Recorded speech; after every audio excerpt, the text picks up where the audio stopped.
Hello and welcome to another episode of the Islamic Dilemma. I am your host Al Fadi, and I am excited to share with you that today's topic is going to be yet another interesting and sensitive topic that we hear about in the news, especially lately. The topic has to do with what is called the Islamic Sharia law. And unfortunately, many times people, especially if you do not read Arabic, you get mixed information and mixed emotions about what does Sharia law mean and how does it apply to an Islamic community and how does it apply to others who are outside the Islamic community. Many people sometimes ask me if I should be afraid or worried about Sharia law, or if we should just tolerate Sharia law and allow it among at least the Islamic communities that are outside of an Islamic state.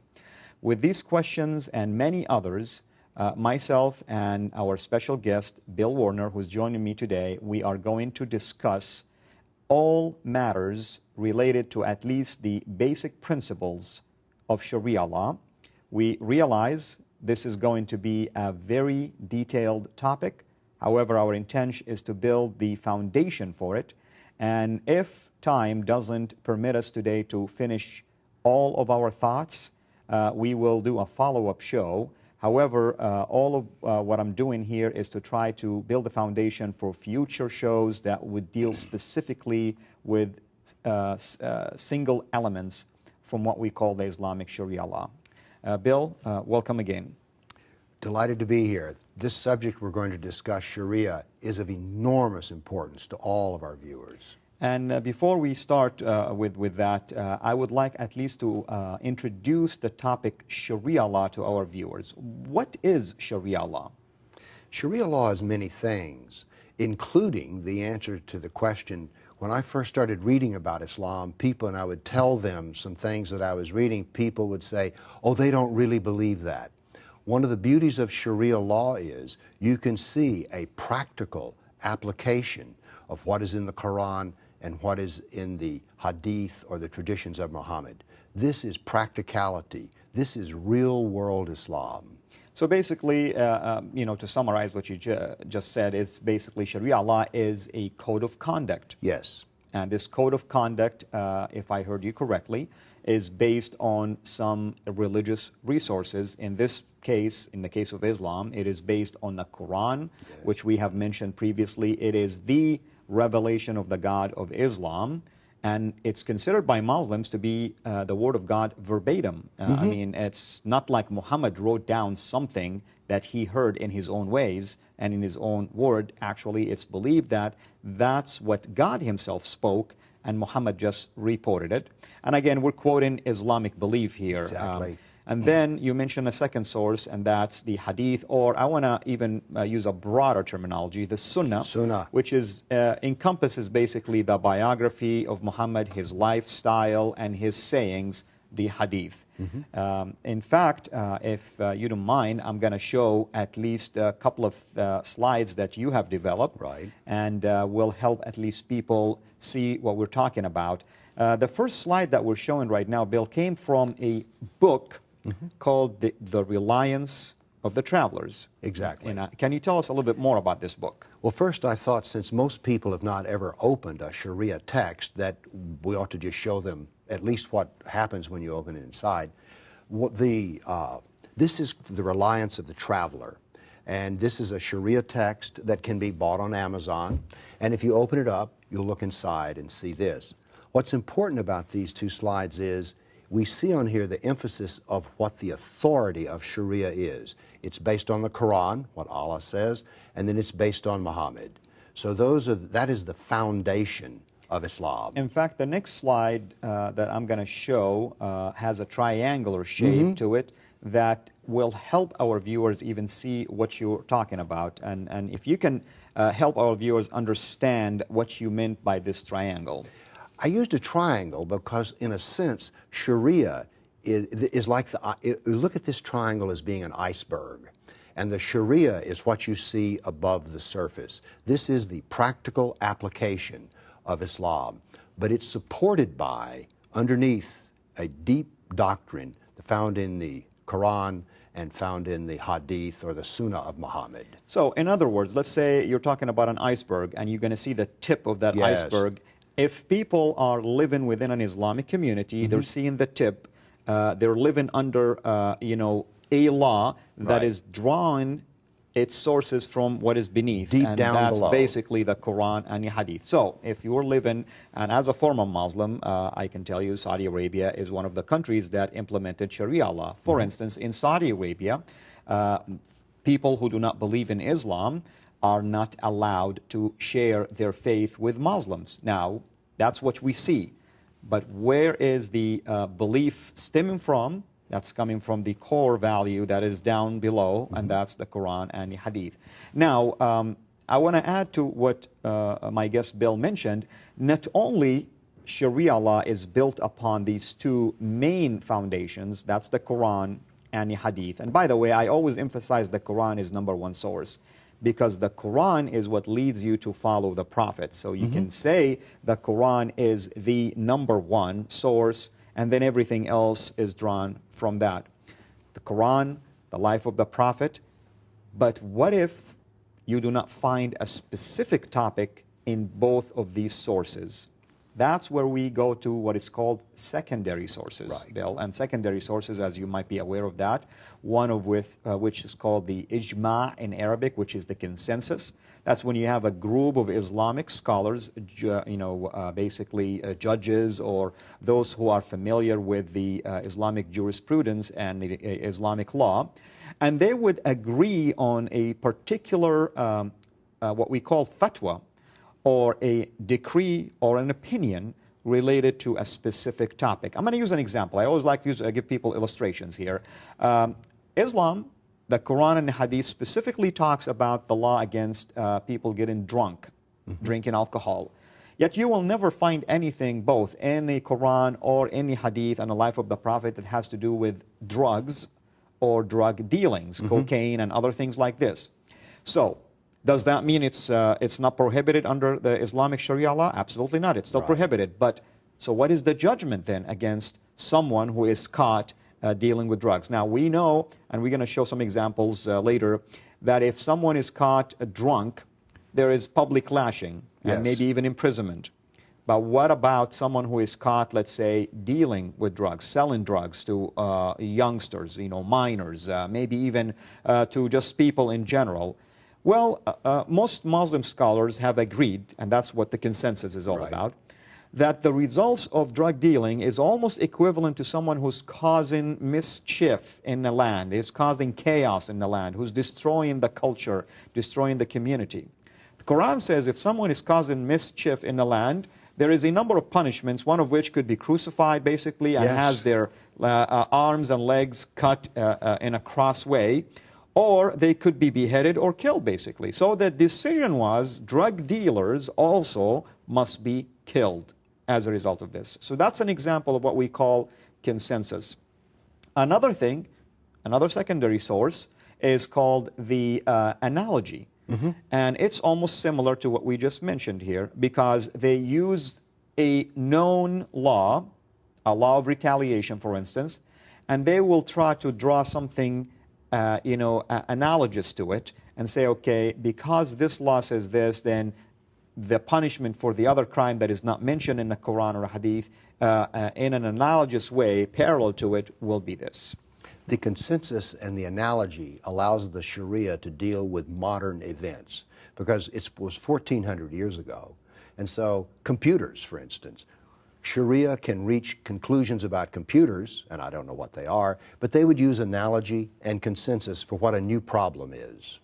Which really, in my mind, as a former Muslim, brings up something really interesting. Now, we are taught that the Quran is inspired by God and it's divine, and God's word, and in other words, that's his thought. Okay? And then Muhammad basically was a messenger who delivered this message, and then some will tell you even his lifestyle is also inspired, and that's why you're commanded to follow it. The Quran actually leads you to believe that you will earn good deeds by Right. following the footstep of the Prophet. Now, what about these consensus, for instance, and the analogy? Are they divinely inspired? Well, now we get, but it's important to notice here that the argument for Sharia law by Muslims is that Sharia is sacred law, divine law, whereas the United States Constitution, for instance, is man-made law. So why do we have different opinions in different countries? Before we go there, what is fatwa? Let's define fatwa, for instance, to our viewers, because the opinions that are issued called fatwa or decrees. Most people who are not Muslims, I think, associate a fatwa with a death sentence because of, like, the Ayatollah Khomeini's fatwa against Salman Rushdie. So a lot of people think that fatwa just means a death sentence, but it's not at all. It's simply a judgment. It could be on the most minor matter. And you know, Bill, I'm going to, I have a sample with me here. I'm going to read a fatwa, and I want my viewers to listen to it. This is a fatwa that was basically asked of a mufti, and the mufti is someone who issues a fatwa. And by the way, we will post those on our website in a future date. For instance, this woman was asking this mufti who issues the fatwa, and she said, I was a non-Muslim. I am married to a non-Muslim husband, and I decided that I wanted to follow Islam. I heard that now that I am a Muslim, I must leave my husband. My husband, who is a non-Muslim, is refusing basically to divorce me. What do I do? Because someone who is a Muslim in the mosque has proposed to me already to marry me. Well, what do you think the answer would be in this case? She's still married. Her husband refuses to divorce her. Now, what would be the logical legal course that should be taken in an instance like this? Well, according to my understanding, if she's now a Muslim and her husband is not, he is over her, and a Muslim is to never be under any non-believer. So this would indicate it's time for her to get a divorce, to marry a Muslim believer. So how can she obtain this divorce, for instance, if we think in a civic way? Well, it would depend on the country she's in, of Correct. course. But if it's Saudi, my guess is she would get the divorce easily. Right. Let's say she's living in the United States. I don't know what a judge would do if you came to him and said, maybe she could put it under irreconcilable differences. I don't know. Well, you'll be surprised that the answer of the Grand Mufti is this. You're automatically divorced, whether your husband agrees or not. You're free to go and marry the other man and let your non-Muslim husband worry about divorce himself whenever he's ready for it. So in other words, you can go and marry another man who is a Muslim now, even if your other husband who's non-Muslim haven't divorced you yet. Now, if I want to use analogy, isn't that polygamy? In this case, the woman is married to two men? But what the Mufti is saying is that the Sharia is over all other law. In fact, we are going to watch some slides after our break that will support exactly what you just mentioned. Well, to summarize again, what we have talked about so far is Sharia law, which is, according to Islamic teachings, is defined as a code of conduct. The only difference is this. This code of conduct, according to the teaching of Islam, supersedes all other codes of conducts that exist. So if a Muslim is living in a community, and this community happened to be abroad, outside of an Islamic state, let's say like myself, a former Muslim from Saudi, I lived in the West now, I can go and request that I want to apply Sharia law to my life because I disagree with the law of the land, basically. The law of the land permits people to drink alcohol, but that's offensive to me. Therefore, I'm going to go and try to lobby to get that law, my law, basically enforced among my community because I don't want people to be drinking alcohol. The Sharia law, as we mentioned, drives this from two major sources. One is called the Quran, which is the divine word or the inspired word of the God of Islam. And the second source is the life of the Prophet of Islam, his sayings, his traditions, and he is basically the model. That's the primary source. Secondary source, as we mentioned, is called the consensus. That's where a group of Islamic scholars would consent on a decision related to a matter in relationship to Allah. And the second one will be what we called the analogy. Well, ladies and gentlemen, it's approaching our halftime break right now. And when we come back, we will continue with this exciting discussion about Sharia law. pressure slowly building. An explosion that shocked the world. A coastline forever changed. The oil impossible to remove. Nothing could destroy it until the source was found, until that source was sealed. To uncover the source of Islamic terror, read the Quran Dilemma, Islam Unplugged.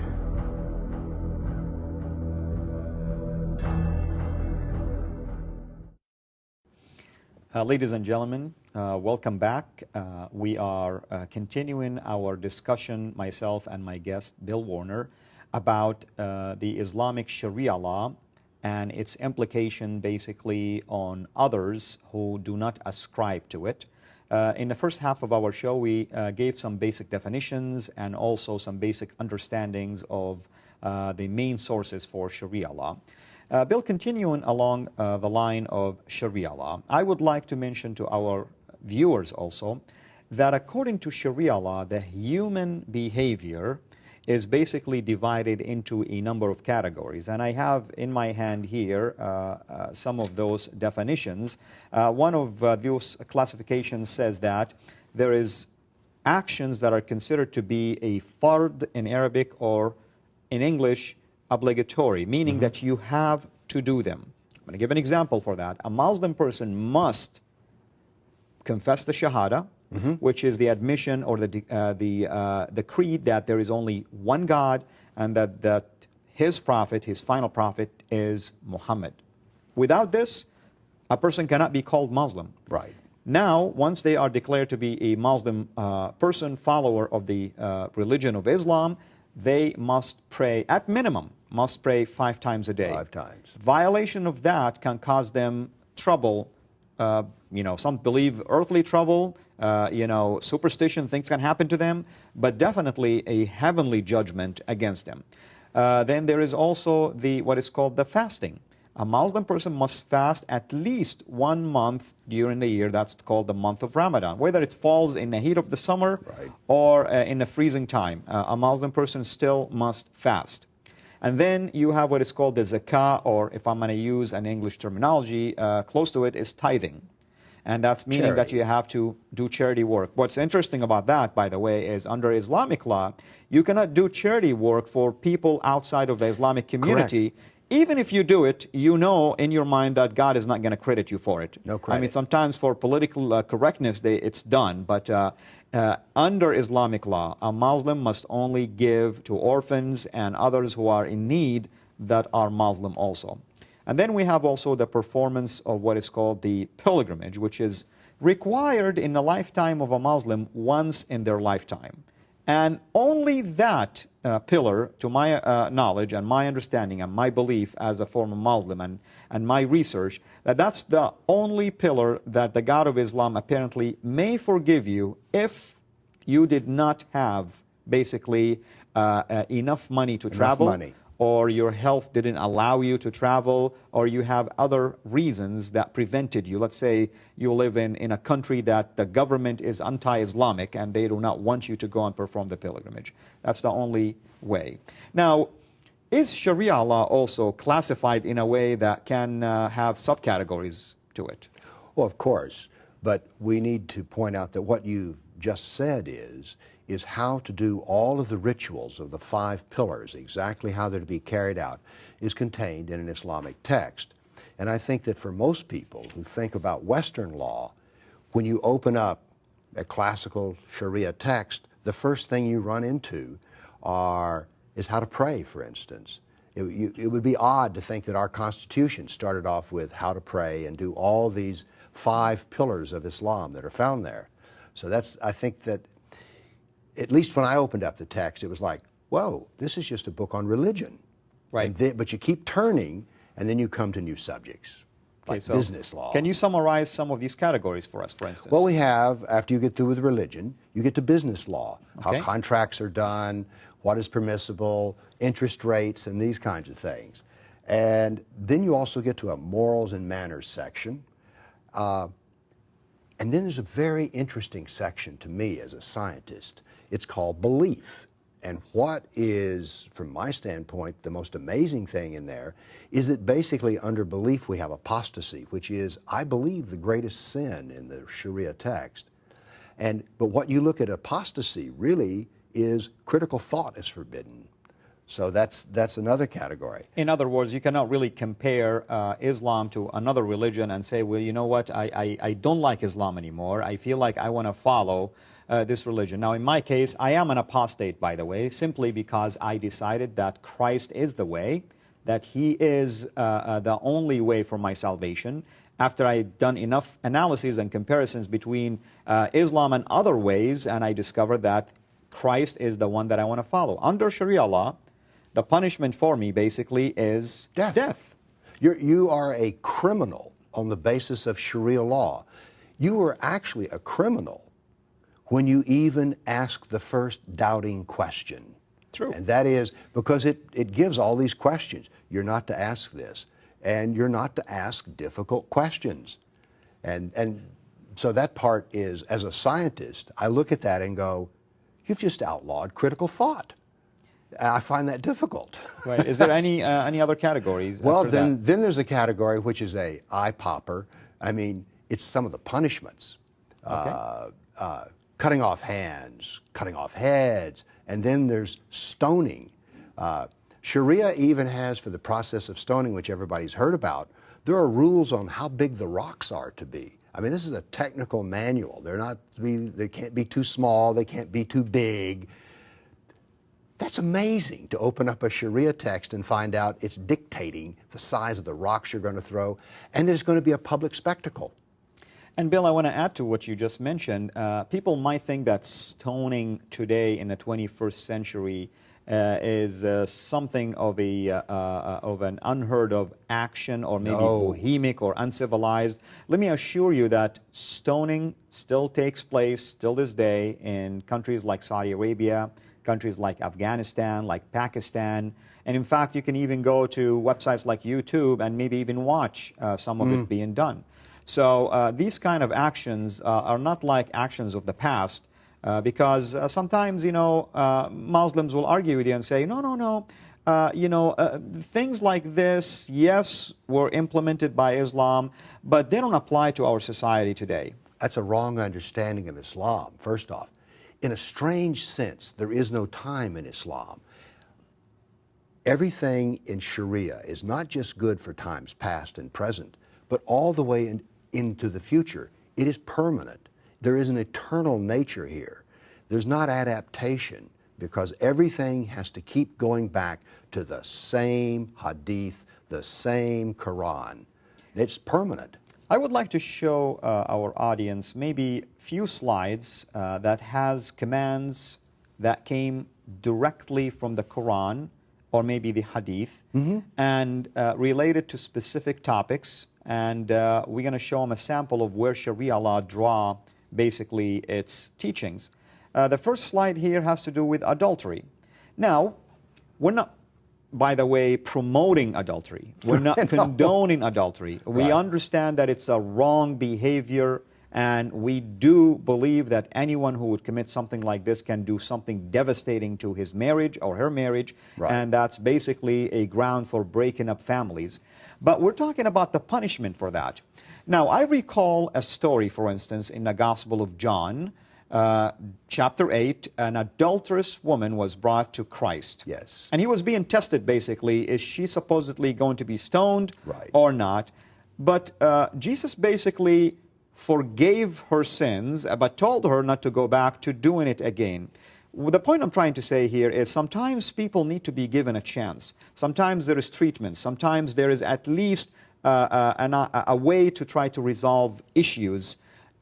Under Islamic law, this is not allowed. For instance, this Quranic verse came from chapter 24, verse 2. It says, "The woman and the man guilty of adultery or fornication, flog each of them with 100 stripes. Let not compassion move you in their case in a matter prescribed by God, if you believe in God and the last day, and let a party of the believers witness the punishment," the public spectacle that you just talked about. Notice the condition that doing this punishment for them is a proof that those who are doing it are followers of God. Yes. Meaning they believe in God. Now, let me mention to my viewers this.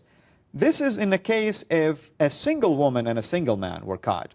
But if they were married, stoning becomes basically the punishment. Of course, I wish I can show you the stoning verse, but it's not there anymore, simply because it wasn't even adapted into the Quran because Omar could not bring witnesses to do so. Now, I'm going to show my viewers another example. Now, this is coming from the Hadith.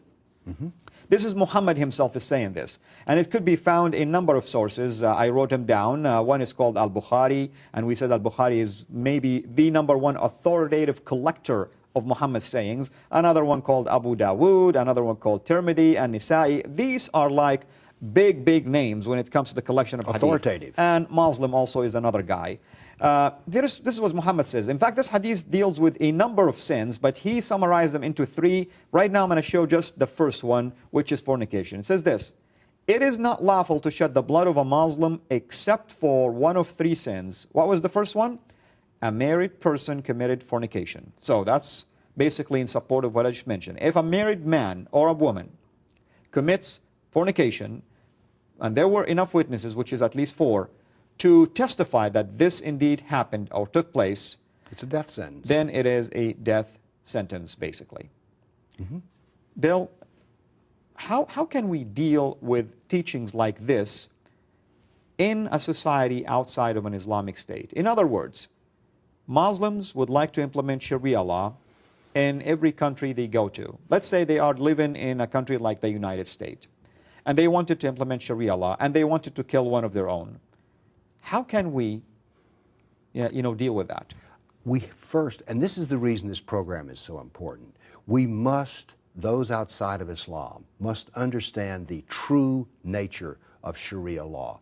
It is said that it is sacred law, but here we see it is a law of great cruelty, that we must understand the true nature of Sharia. It's not just family law that's custom.